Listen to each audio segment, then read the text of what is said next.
சொன்னாராம். அப்ப முதல்ல சுமேரு அப்படிங்கிற மலை, இரண்டாவது கோவர்த்தனகிரி, மூன்றாவது கலியுகத்திலே அதாவது திருப்பதி 7 மலையாக இருந்தது. அதனாலதான் வெங்கடாத்ரி, சேஷாலம், வேதாசலம், கருடாசலம், ரிஷபாத்ரி, அஞ்சனாத்ரி, அனந்தாத்ரி என்று சொல்லக்கூடிய 7 மலைகளாக அவதாரம் எடுத்தார். இதான் நீங்க காட்டதுக்கு உண்டான விளக்கம்.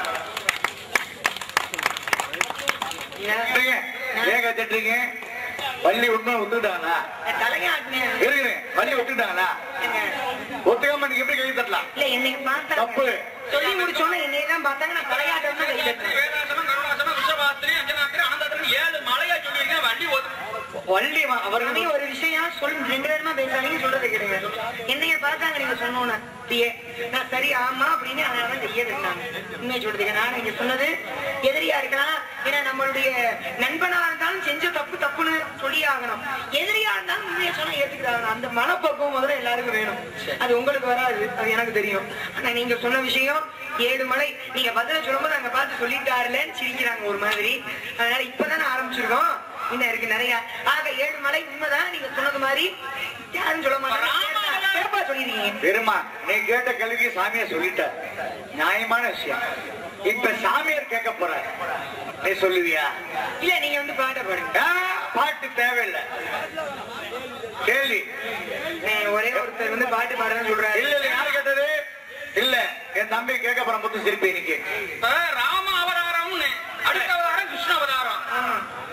கிருஷ்ண அவதாரத்திலே கிருஷ்ணங்கிறவரு இருந்தாரா கடைசி முடிய? கடைசி வரைக்கும் இருந்தாருன்னு எதை வச்சு கேக்குறீங்க? இருந்து மகாபாரதம் ஆரம்பிச்ச வரைக்கும் கடைசி வரைக்கும் இருந்தாரு. இருந்தவர் இறந்தாரு. எப்படி? எங்க மனித பிறப்பு மனுஷனா எப்படி ராமன் ஜராயு நதியில விழுந்து தன்னுடைய உயிரை விட்டாரு, இவர் எப்படி உயிரோட இல்லாம இருப்பாரு? இறந்து போனாரு. கிருஷ்ணனாப்பட்டவரு இறப்பு இருக்கு. கிருஷ்ணன் இறந்தாரா? பிள்ளை பிறப்பு இருக்கும் போது இறப்பு இல்லாம இருக்குமா? இறப்பு இருக்கு, இறந்தார். எப்படி இறந்தார்? அந்த இடத்துல சிறையிலே பிறக்கப்பட்டவர், வசுதேவர்கிட்ட பிறந்து யசோதை கிட்ட வளர்க்கப்பட்டவர். அப்பேற்பட்ட கிருஷ்ணன் மகாபாரத யுத்தத்திலே எல்லாருக்கும் இருவருக்குமே இருந்தாரு. ஆனா கடைசியா பஞ்சபாண்டவர்கள் பக்கமாக இருந்து யுத்தத்தில் ஜெயிச்சாரு, அழிந்தார்கள் கௌரவர்கள். அப்பேற்பட்ட கிருஷ்ணன் கடைசி முடிய இருந்தாரு. இறந்தாருங்கிறீங்களே, எப்படி இறந்தாருன்னு கேட்கிறேன். சாமி அப்படியா? கேட்டகள் பதிலா தெரியாது. அவருக்கு வள்ளிக்கு தெரியாதுங்க, என்ன பண்றது? ஒரு விஷயம் தெரிஞ்சு, வள்ளிக்கு தெரியாதுங்க. ராமாயணமோ மகாபாரதமோ அதாவது ஒரு புராணத்தை சொல்றோம்னா சொல்றது நம்மளுக்கு புண்ணியம். கேட்கறதுனால கேட்கறதுக்கு அதை விட நீங்க இருந்து கேட்கறது உங்களுக்கு புண்ணியம். உண்மையான விஷயம். இங்க எந்த விஷயம் ராமாயணம் பேசப்படுறது அப்படின்னா யார் இருப்பா? ஆஞ்சநேய பெருமான் குரங்கு வடிவில் எங்கேயாவது இருந்து கேட்பார். இந்த பூலோகத்திலே ஆண்கள் எல்லாம் ராமனாகவும் பெண்கள் எல்லாம் சீதையாகவும் பார்க்கிறேன் அப்படிங்கிறனால எல்லாரையும் எல்லா கோயிலுமே நம்ம தான் கும்பிடுவோம். நம்மளை பார்த்தபடியே இருக்காரு அப்படின்னு ஆஞ்சநேய பெருமான் ஆண்களை எல்லாம் ராமனாகவும் பெண்களை எல்லாம் சீதையாகவுமே பார்க்கின்றாராம் ஆஞ்சநேய பெருமான் அனுமன். ஆஞ்சநேயரை பத்தி சொன்னீங்க, என்கிட்ட கேட்டுக்கிறது கிருஷ்ணர். இப்ப நல்லா யோசிங்களேன், ஆஞ்சநேயருக்கும் கிருஷ்ணருக்கும் நிறைய ஒற்றுமைகள் இருக்கு. நீங்க சொன்ன மாதிரி அவர் தூக்கினார் கோவர்த்தனகிரி மலையை அடைய அடுத்தவருடைய நன்மைக்காக. இவர் என்ன பண்ணாரு? சஞ்சீவி பர்வதத்தை கொண்டு வந்தார் அடுத்தவங்களுடைய நலனுக்காக. ஒண்ணு. இரண்டாவது, அதே நேரத்துல இவர் வந்து பாண்டவர்கள் இருந்து கௌரவர்களுக்கு தூது சென்றார் சமாதானத்துக்காக. இவர் என்ன பண்ணார்? ராமன் இருந்து ராவணேஸ்வரனுக்கு தூது சென்றார். அங்க கொண்டு போய் அவர் தன்னுடைய விஸ்வரூபத்தை ஆஞ்சநேய பெருமான் காட்டினார். அதே மகாபாரதத்தில் இவர் விஸ்வரூபத்தை காட்டினார். அவருக்கு பிடித்ததும் பவள மல்லிகை பூ வேறு, இவருக்கு பிடித்ததும் பவள மல்லிகை பூ. இந்த மாதிரி நிறைய விஷயங்கள் இதெல்லாம் நல்லா தான் பேசுறீங்க. இந்த கிருஷ்ணன் கொண்டது ஏன் அப்படி? அவரை கொண்டதை விட்டுட்டு என்னைய போட்டு கொள்ளையா கொண்டதுங்கிறீங்களா கொன்றதுங்கிறீங்களா? கொன்றது, கொண்டதுன்னா அனைத்து கொண்டது. அந்த அளவுக்கு வித்தியா ரொம்ப தெளிவு நினைப்போம் மனசுல. ஒரு வார்த்தை தான் கொண்டோம். அதுக்கு சொன்னேன், ஏன்னா துரியோதன சபையிலே துச்சாதனம் என்னடா பண்ண? துயில் உரிந்தான்னு சொன்னா தப்பு. தூயில் துயில்னா தூக்கம். அடுத்து பார்த்தா துகில், துகில்னா ஆடை. வித்தியாசம் இருக்கலாமா? இந்த மாதிரி நீங்க கொன்றுவா பீஸ்மர் அப்படின்னா மகாபாரதத்துல கங்கையோட மகனை குறிக்கும்.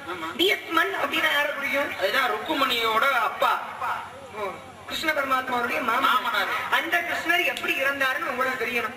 ஏங்க இது முதல்ல ராமாயணத்துல நீங்க எப்படி மலைக்கு ராமாயணத்துல ஒரு விஷயம் சொல்றீங்களோ, சுமேரு என்ற மலை கோவர்த்தனகிரியா இருந்துச்சு அப்புறம் ஏழுமலையா வந்துச்சுன்னு சொல்றீங்களோ, அந்த மாதிரி ராமாயணத்துல ராமர் வனவாசம் போறாங்க. விஷயத்தை கேளுங்க. கோலைகளத்துல சுக்ரீவனுக்கு உதவி செய்யறார். சுக்ரீவனை எதிர்த்து இருக்கிறது யாரு? வாலி. வாலியோட தன்மை என்ன தெரியுமா? தன்னை எதிர்த்து எவன் சண்டை போட்டாலும் சரி அவனோட பாதி பலம் இவனுக்கு வந்துடும். இப்ப நம்ம ரெண்டு சண்டை போடுறோம், பாதி பலம் மனுஷன் எப்படி சண்டை போடுறது பலம் இல்லாமல்? அப்ப பார்த்தாரு எப்படி வந்து வாலியை கொள்வது என்று ராமன் யோசித்து, இப்ப சுக்ரீவனை போய் நீ வேணும்னு பிரச்சனையை உண்டாக்குற, பிரச்சனையில உங்க ரெண்டு சண்டை நடக்கும், நான் மறைந்து வானத்தை போட்டு வாலியை கொண்டுறேன், இப்ப நீ வந்து தப்பிச்சுக்கலாம் சொல்லி அனுப்புறாரு. 2 பேரும் போய் சண்டைக்கு கூப்பிடுறார். இருவரும் பிரச்சனை பண்ணிட்டு இருக்காங்க. போர் நடந்துகிட்டு இருக்கு. ஓரமா நின்று கணையத்தோடு போய் நிற்கிறார். ஆனா அது ஒரு சின்ன குழப்பம். சுக்ரீவனும் வாலியும் சகோதரன் என்பதால் உருவ ஒற்றுமை ஒரே மாதிரி இருக்கு. யார் வாலி யாரு சுக்ரீவன் தெரியல. மாத்தி பாரத போட்டா சுக்ரீவன் செத்து போயிடுவானேன்னு யோசிக்கிறார். பார்த்தாரு, விட்டுட்டாரு. நீ சுக்ரீவன் அடிபட்டு ஓடி வந்தா என்ன ராமா, உன்னை நம்பி நான் போய் சண்டை போட்டேன், நீ என்னன்னா மறைஞ்சுட்டு வேடிக்கை பார்த்துட்டு என்ன இப்படி அம்மோ விட்டுட்டு என்ன போச்சு. சரி பாடுறோம், அது வேண்டாம் வேண்டானே. அவர் சொல்லிட்டு முடிச்சிருந்தா தூங்குறாரு பாருங்க.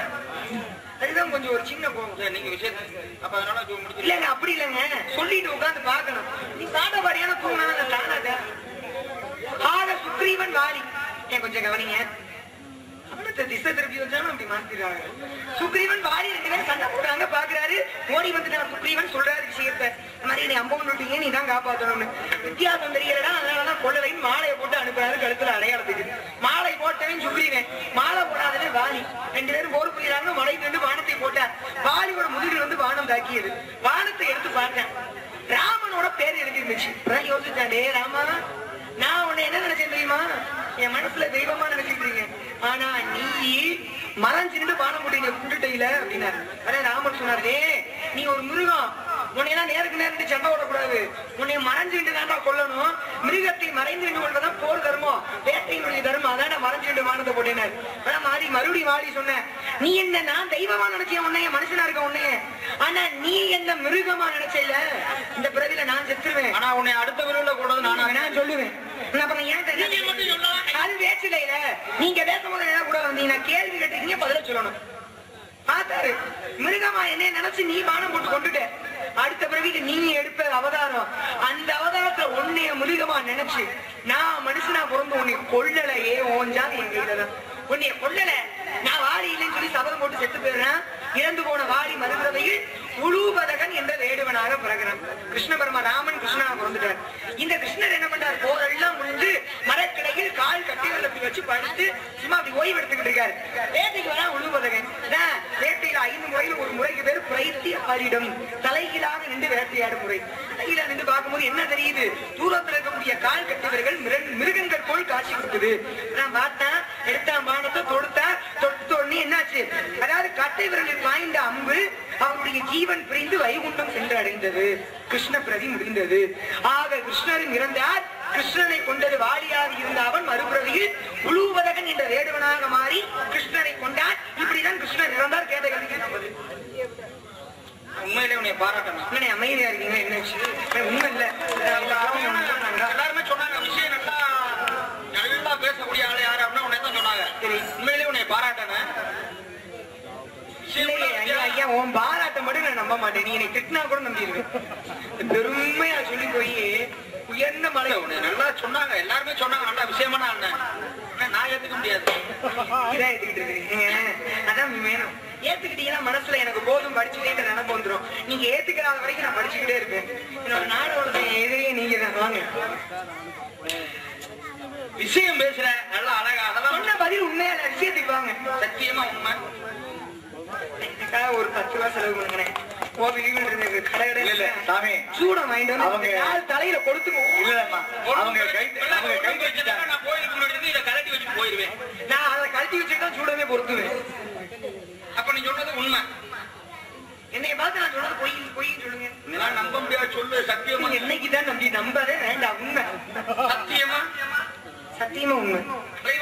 பொய் எப்பயுமே பேச மாட்டேன், சத்தியமா உண்மை. கலைமகள் மேல சத்தியமா உண்மை. ஐயனார் எங்க பொண்ணு, அதாவது பொண்ணலைக்கு ராமராம் பேரு ரொம்ப அற்புதமான பேரு. அவரு சத்தியமா உண்மை வேணுமா கோயிலுக்கு வாய் அப்படியே போவோம் சத்தியம் பண்றேன். உண்மை நிமிஷ சத்தியமா உண்மை சத்தியமா நான் வணங்கக்கூடிய முருகப்பெருமான் இது சத்தியமா உண்மை உண்மை உண்மை. பரவாயில்ல சாமி உண்மையா? உண்மைக்குதான் மறுபடியும். அப்புறம் ஏயா போயிட்டு போட்டு நிமிஷம் 2 நாள் கட்டணமா தனியா சாப்பிட வேண்டியது. நான் வள்ளி இந்த விஷயத்துல தான் உண்மையா? ஆனா இல்ல ஐயே அமரடா நீ இல்ல என்ன இல்ல என்ன இல்ல பொய் இல்ல இல்ல ஒட்டி ரெண்டு பேருமா பேசு கதை உண்மை இல்ல பொய் இல்ல இல்லப்பா இல்ல நான் உங்ககிட்ட நான் வரல ஏன்னா மேலூர்ல இருந்து ஜாயின் பண்ணேன் உன் பக்கம் நான் வரல கூட்டணி பிச்சுக்கிட்டு போறேன். அழகான உண்மை ஏன்னா முதல் அவதாரத்திலே என்ன வாலியா இல்ல எங்காருங்க என்ன அவர் தூங்குன ஒரு மாதிரி காலைல போய் டீ கடையில பேசுவாங்க. உண்மை நாரதர் பொய்யின்ட்டாரு அப்படின்னு உண்மையை சொல்லுங்க. ராமாயணத்துல ராமனைய சொல்ற பெரிய ஆள் யாருன்னா வாலியா. ஏன்னா வாலியோட மகன் அங்கதனுக்கு ராவணனை கொண்டு போய் சிவபக்தனாக அதாவது சாமி கும்பிட்டு இருக்கும்போது பின்னாடி போய் அதை தாக்கிடணும்னு பின்னாடியே போனாரா யாரு ராவணேஸ்வரன். ஆனா தன்னுடைய குறிப்பை கொண்டு தன்னுடைய வாளால அவனை கட்டி கொண்டு போய் இதாண்டா எட்டுக்கால் பூச்சின்னு கொண்டு போய் தன் மகன் அங்கதனுக்கு காமிச்சாங்க. ஏன்னா மிகப்பெரிய அந்த வாலியை கொண்டு யாருன்னா ராமன் கைலாய வரை எடுத்ததோட வாலியின் வாழால் கட்டுண்டு நீ கிடந்தாய் அநேக நாளாய் காகுத்த தரத்தின